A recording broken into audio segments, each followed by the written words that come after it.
Welcome to the Successful Nonprofits Podcast. I'm your host, Dolph Goldenberg. Friends, today's episode, we are going to be talking about ridding your organization of obstacles that infuriate everyone. And it might surprise you because we also might be talking about maybe some good friction as well. So if you are tired of that expense reimbursement form that takes 25 minutes to complete and requires multiple approvers for like a simple $5 expense, or if your eyes bleed when you receive that 1,200 word email, by the way, this is not the first time they sent you a 12 or 1,800 word email that really isn't about anything that's important at all, well, my friend, then this episode is for you. Today, Huggy Rao is going to be on the show, and he co-wrote the book, The Friction Project. I got to tell you, I barely finished reading that book a few weeks ago and have already gifted it to a few clients. It is that incredibly good. Now, Huggy also co-authored the book, The Scaling Up Excellence, and also the book, Market Rebels. So, and let me just share with you, those books did phenomenally well. We're talking Wall Street Journal bestsellers, Business Book of the Year, etc. So clearly, Huggy is an expert in this. He also is a professor of organizational behavior at Stanford Business School, and his teaching specialties include organizational change, customer-focused cultures, and organizational design. Additionally, Huggy has consulted with for-profits, nonprofits, and government agencies that are household names. When I say household names, I mean things like IBM, American Cancer Society, and the CIA. Hey, Huggy, welcome to the podcast. Delight to be here this afternoon from Stanford, California, Dolph. And thank you for setting the stage so crisply and so wonderfully. Thank you. I have to tell you, I had never heard of the concept of a frustration factory until I read your book. You really keyed in on something very critical, and that's one of the motivations why that underlay this book. Earlier, as you implied in your introductory message, Bob and I have written a book called Scaling Up Excellence. Top and senior echelons of leadership in organizations for and nonprofit like the message and the ideas. But as we went lower down, what people seem to say, both in nonprofit and for-profit organizations, was it's hard to get anything done. Your allusion to the frustration factory was when I asked a participant in an executive education program whose nameplate wasn't there, where do you work? With a glint in his eye, he said, a frustration factory. That's where he worked. And you can immediately visualize what life in a frustration factory is. You go with high energy, you come back drained and kind of exhausted. In fact, another young woman whom I can never forget, she said this with a quiver in her voice, and I think a tear in her eye as well, when she said, I go home exhausted and all I've got left are scraps of myself for my family. And that was a punch to the gut. And you kind of say, my God, we really need to understand what is happening in terms of the specifics of the world of work. And thus began our adventure, and to focus initially on obstacles that enrage, overwhelm, infuriate employees and other members and other constituencies. But as we began the journey that way, Dolph, we also discovered obstacles can slow down, educate, and foster deliberation too. So our realization was, if friction simply is defined as obstacles, it can be bad. If it infuriates, enrages, all of that. And it can be good when it slows down and educates people. In that sense, friction is kind of very much like the bacteria in our microbiome. We have good and bad bacteria, we have good and bad cholesterol, and such is the same with friction in organizations. I was struck by that in your book where you really did go into detail. Originally, you thought you were going to be writing a book, I think, just about, friction is bad. And you're like, oh, wait a minute. There's some good friction. I'm glad it exists. Absolutely. That was kind of a little bit of a surprise to us because most of us kind of simply think obstacles are hassles, or hoops to run through or endure or, what have you. And that's kind of a very one-sided view. So it's very funny that people tell you stories of obstacles that frustrate, etc. And then when you look at successful founders and those who bootstrap themselves, they're all sagas of overcoming obstacles that slowed down, educated, built muscle and fiber and so on, you know? And so the reason this is all important, particularly for leaders, irrespective of whether you lead a team in a nonprofit, whether you lead a department, a division, whether you lead an alliance, whatever level of leadership you're in, the key thing to understand always is our job is twofold. On the one hand, as leaders, we need to make sure we're creating the right conditions where people can choose a more curious and generous version of themselves. Mm. By the same token, we also have to make sure we prevent people from choosing overconfident and myopic version of themselves. So when you want to prevent people from embracing overconfidence and myopia, that's where obstacles that slow down, educate, foster deliberation, and search really become important. On the other side, when we want to enhance curiosity and we want to enhance generosity, because it's very hard to help people when you're overwhelmed by obstacles that infuriate you and so on.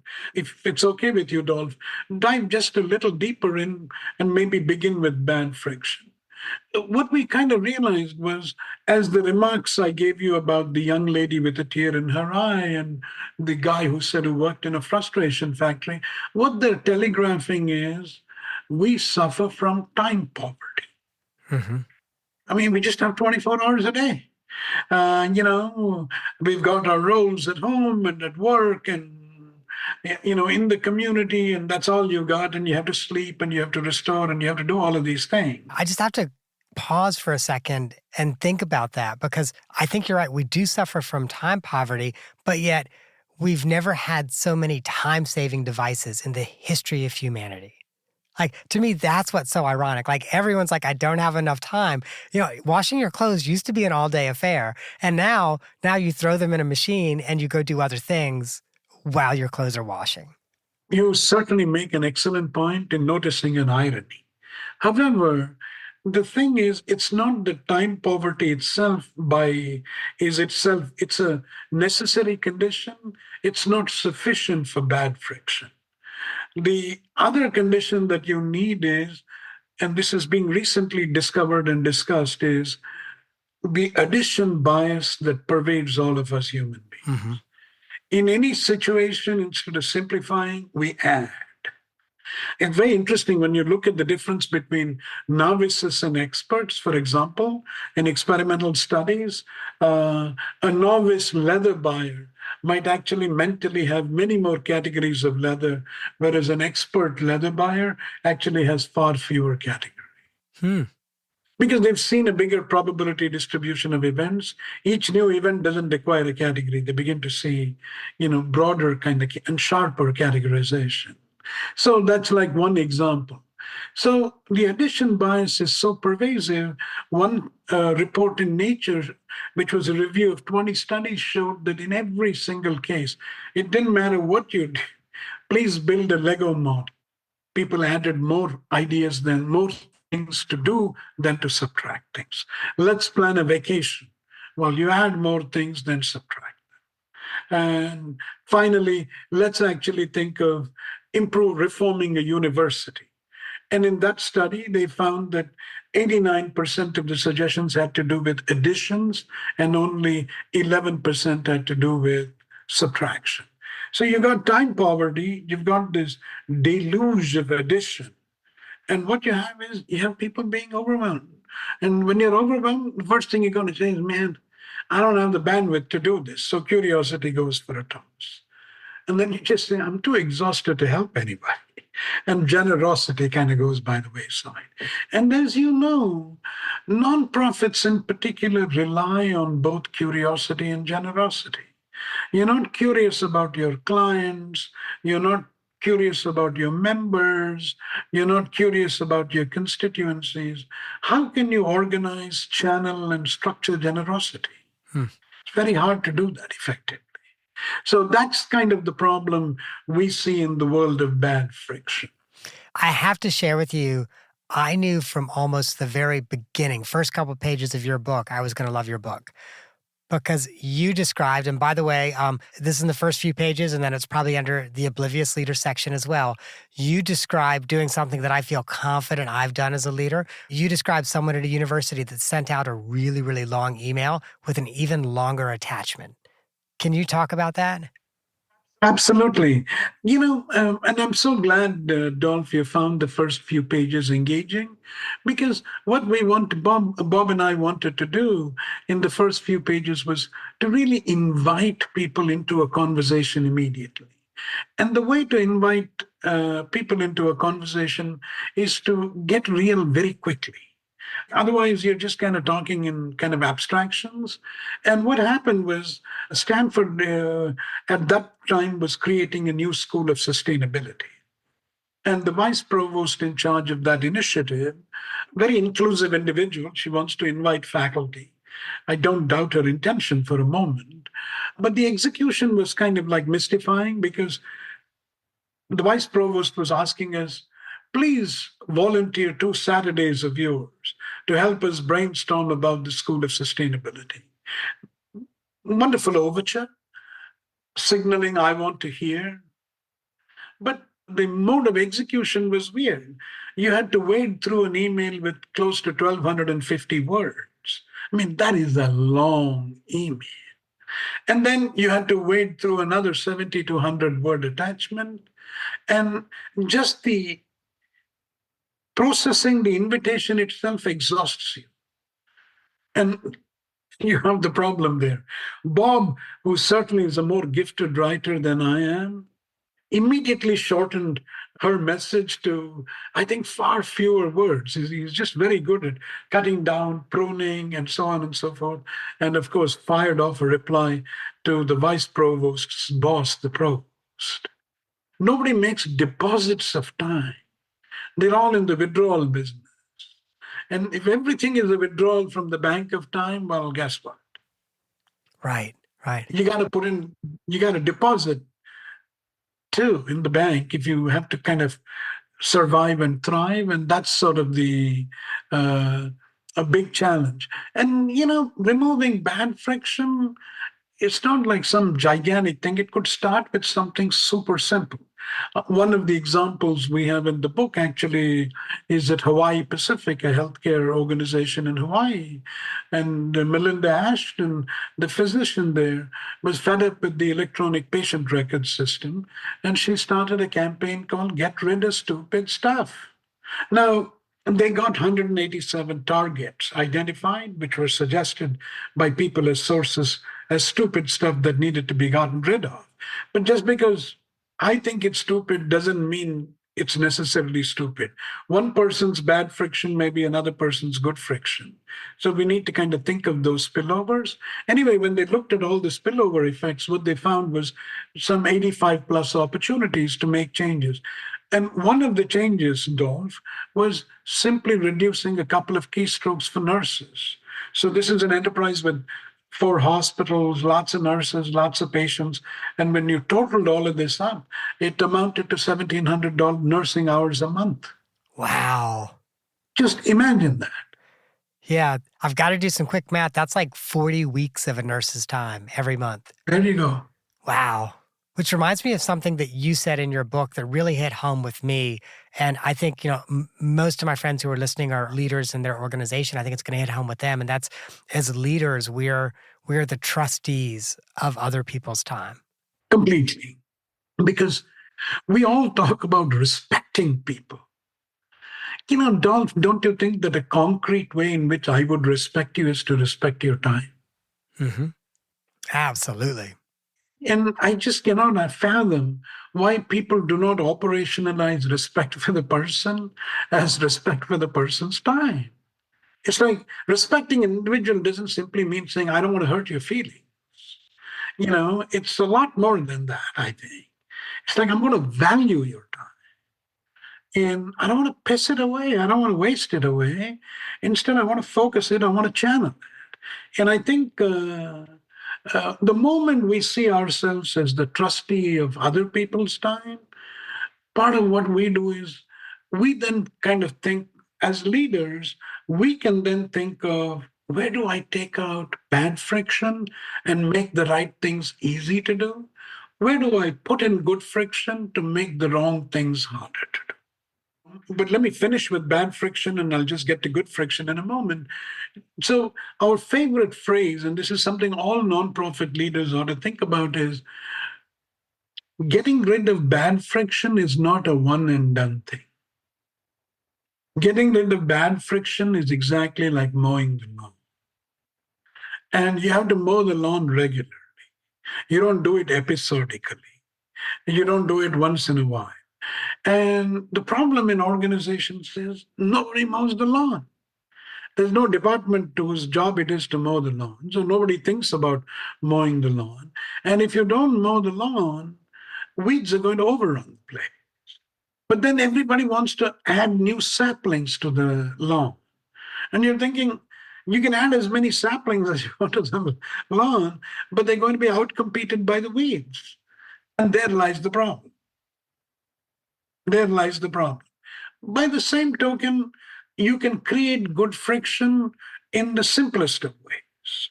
So often, what you can do is you can actually use good friction to reduce bad friction.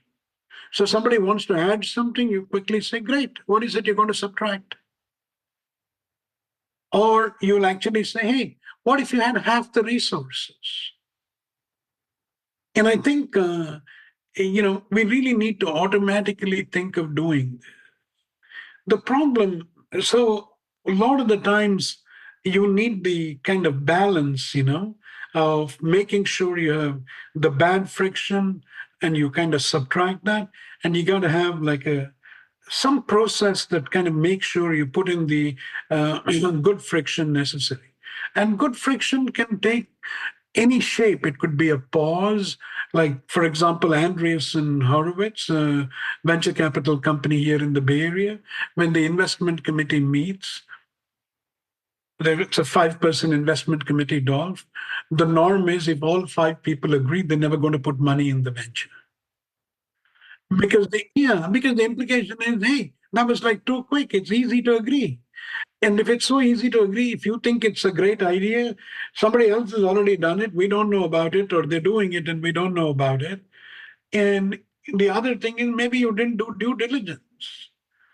Because, quick agreement is like a suspect kind of entity, right? And so, but if you disagree, it means you've like thought of alternative points of view. You've like worked at it. And the other thing, of course, is new ventures in their case are disruptive innovations, and disruptive innovations are controversial. And that ought to be reflected in the voting pattern.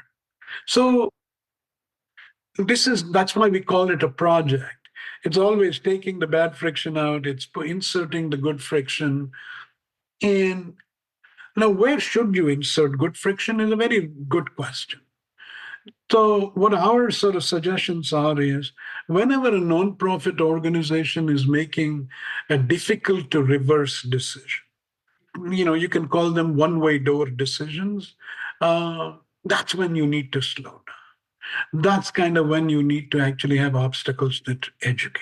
So, if I could ask, as an example, if my nonprofit is merging with another nonprofit, would that be a one-way door? That's like a brilliant example. That is because it's very difficult to reverse. And that's kind of where you have to slow down. And it's kind of really interesting when the nonprofits merge together, as you sort of point out. The question is, what's the quality of due diligence that you do? Right, right. And it's not just financial exposure. It's not just like lists of cultural values. It's like, how do these people kind of operate? What do they do? And once you do the due diligence, for example, when I teach classes in mergers and acquisitions, one of the things I tell people is, buddy, your due diligence of a merger should at least identify a minimum of 25, maybe 25 projects where teams from both sides can work together quickly and achieve results in 100 days. And it could be The simplest thing, improving the time taken to pick up the phone to God knows what. You can choose whatever. And the reason you need these things is, getting those results is you, of course, need to do all of that, but you have to identify all of this before. So before close, as they say, you have to identify these 100-day opportunities, and identifying that is a case of like making sure you're putting good friction in. Otherwise, you're probably going to make a wrong decision. And after you close, people have work to do. And when people don't have work to do and they're waiting and they're confused, that's when the situation is rife for rumors. But the other thing I really feel this 100-day project identification in the earliest stages of due diligence is post close, you get a lovely example from people from both sides of the house to work together. Contact diminishes prejudice. When you and I don't have anything to do and we don't do anything, that's kind of when prejudice enters the equation, right? But you have contact. How can that be the case? A lovely example. Another one I think about, although I get it's really a two-way door, I also think about like hiring someone, because in most organizations, it's far, far easier to hire someone than it is to get rid of someone who maybe you should not have hired. Absolutely. Again, slowing down is like the important thing. The whole process of hiring. I'm astonished. The other day, I was teaching a bunch of executives, many of whom have been hired many times, promoted many times. I said, in any of the job interviews, has anybody asked you these questions? What did you make easy for your team members to do and why? What did you make harder for your team members to do and why? And they looked at me and said, no, nobody has ever asked us. Really? Wow. Now, what does that tell you? Yeah, it kind of tells you that the organizations they're going to are not really thinking about really how they're supporting the people who work for them. Exactly. Yeah. Wow. The thing that you want also, since you've like raised the question of hiring, the other day we had a remarkable guest in our class. He's a very well-known person. His name is Bing Gordon. He used to be the, lead director at Amazon for many years, partner at Kleiner. And he was challenging our students. And he said, the first thing you got to do is you got to kill job descriptions, he said. And they said, why? And he said, because they're meant for the average person. So his argument was when you write a job description, you should be writing it as though you're reviewing an A-plus player. Absolutely. So let's talk, though, about those two-way doors, because I know we've not talked about those two-way door decisions yet. So two-way door decisions are very easy to kind of reverse decisions. Put another way, the cost of a mistake is very low. That's what basically a two-way door decision is. It could be something sort of as trivial as having a brainstorming meeting. The ideas you kill in the brainstorming meeting. Killing is the idea after you brainstorm is the most important thing. But the point is, you don't want to put too many constraints on people early on. You want them to flare out. You want simply a large number of ideas. You're not necessarily kind of interested in the quality of ideas. You worry about that at a later stage. That's like an example of like a simple thing. So, it's interesting. We had a wonderful discussion yesterday in my Stanford MBA class with two incredible people who founded a company called Devoted Health. And Devoted Health, as the name shows, it's like really fascinatingly done. But look at how simple things are, how you take out bad friction, but you put in good friction. So Devoted Health's premise is the US healthcare system is screwed up. Of course, they use more colorful language, and what they want to do is they want to kind of unscrew up the healthcare system. So they've got lots of things. They've got their own insurance plan, they've got their own navigator, and on and on and on, all for elderly patients. And the idea is the earlier the care you give, the better the long-term savings. They saved, for example, Medicare about 40%. For the group of people that they were looking after. So the founder, Todd Park, a remarkable person, he was both he and the other person, DJ Patil, the DJ as we all call him, they were all in the White House. I think one of them was the CTO, Chief Technology Officer, Park. The other was the Chief Data Officer, DJ. And all of them got together along with Todd's brother, Ed, to build Devoted Health. And the most interesting thing in Devoted Health, Dolph, is what they call the primary directive. They have one. And the one primary directive for everybody, when you're making a decision about a patient, pause and ask yourself, what would you do if this person were your mother or father? Okay? That is the single most important question you got to ask. So that pause would be good friction, right? Exactly. Yeah. Wouldn't you figure out like what to do for your mom and dad? Of course, all of us would figure out what to do. But this is the interesting point. Now you don't need to educate anybody. Everybody gets it. What you want to do is scale belief in your commitment that that's going to happen.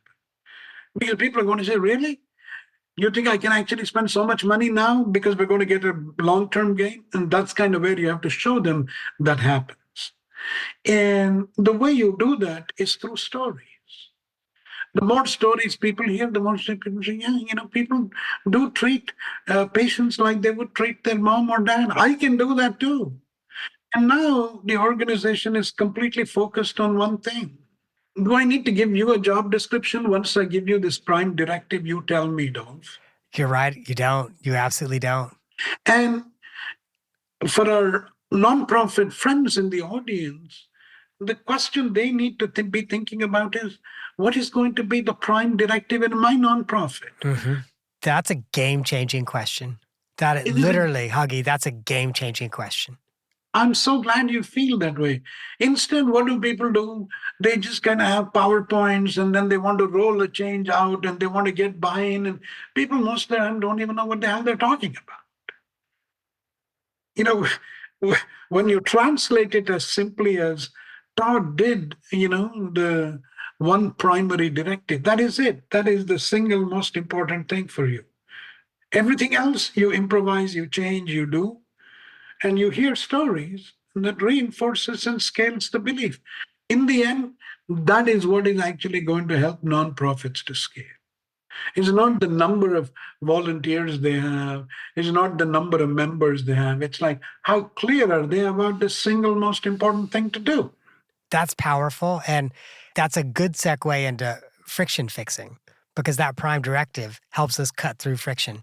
There's one last thing about friction fixing that I really wanted to just touch on.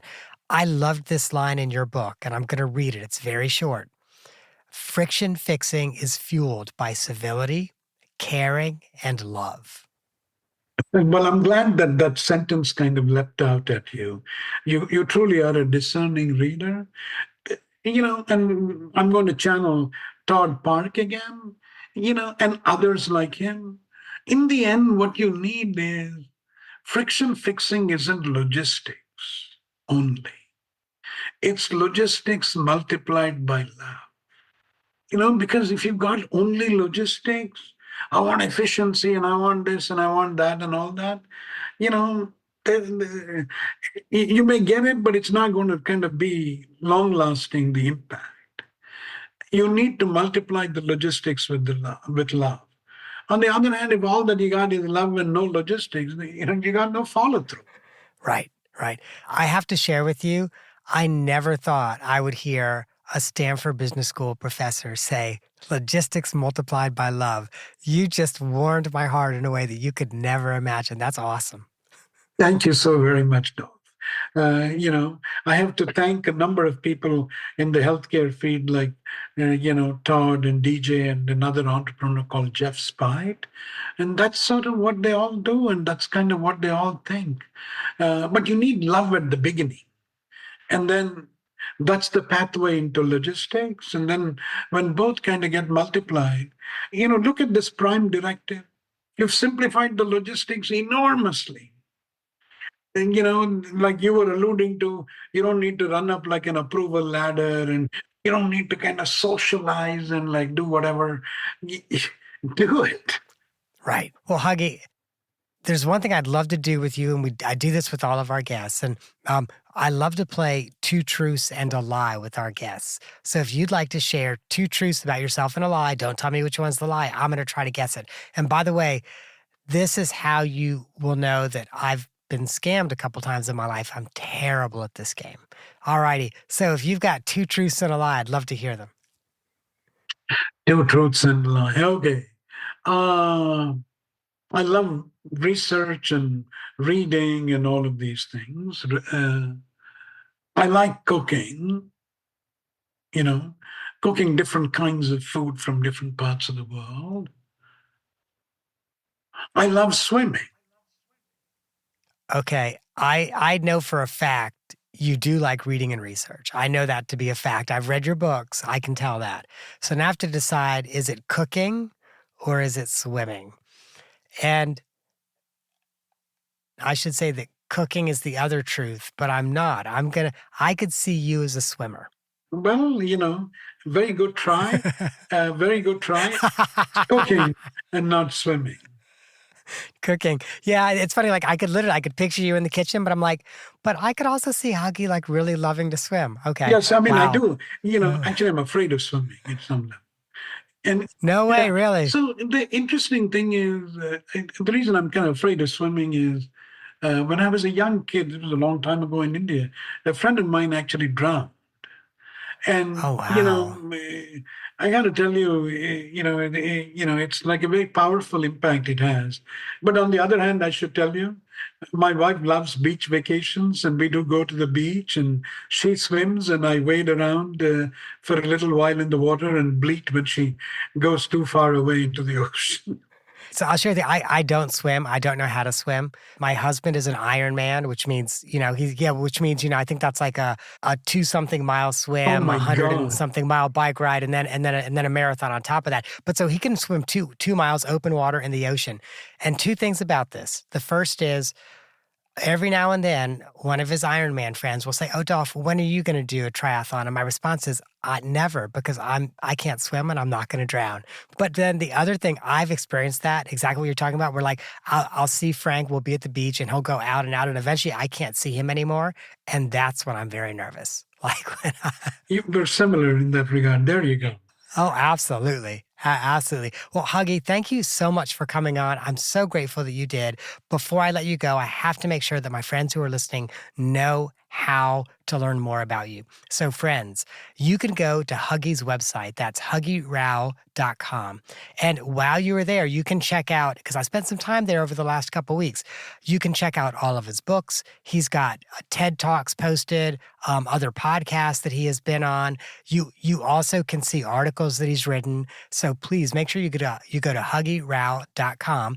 You also can purchase his book, The Friction Project, at the Macmillan website. We'll have that in the show notes. But if you're an Amazon Prime member and you don't like fiction, you could probably pick it up there. We'll link to Huggy's LinkedIn page in the show notes. And Huggy has a co-author on this book and one of the other books that I mentioned, and that's Bob Sutton. And you can always visit Bob Sutton's website as well at bobsutton.net. Hey, Huggy, thank you so much for joining us today. My pleasure, Dolphin. Thank you very much for having me. All right, friends, that is our episode for the week. But before I let you go, I just want to make sure you know about 2 other episodes that you might really get value out of if you enjoyed this one. Once again, trying to remove that friction. We have hundreds of episodes. You won't have to go through to find them. Episode 180, Creating a Strong Back Office with Sean Hale. If you want to reduce friction, create a strong back office. The other is episode 277, Make the Most of Your Time with Shanice Miller. And that, my friends, is our show for this week. I hope that you have gained some insight to help you and your nonprofit thrive. And one little bit of friction in my life, because the lawyers always make me say this. I'm not an accountant nor an attorney. I don't know why I have to say it. We did not talk about tax or law or accounting, but I have to. And neither I nor the consulting practice provide tax, legal, or accounting advice. This podcast is for informational purposes only. So guess what, friend? Don't use it for tax, legal, or accounting advice.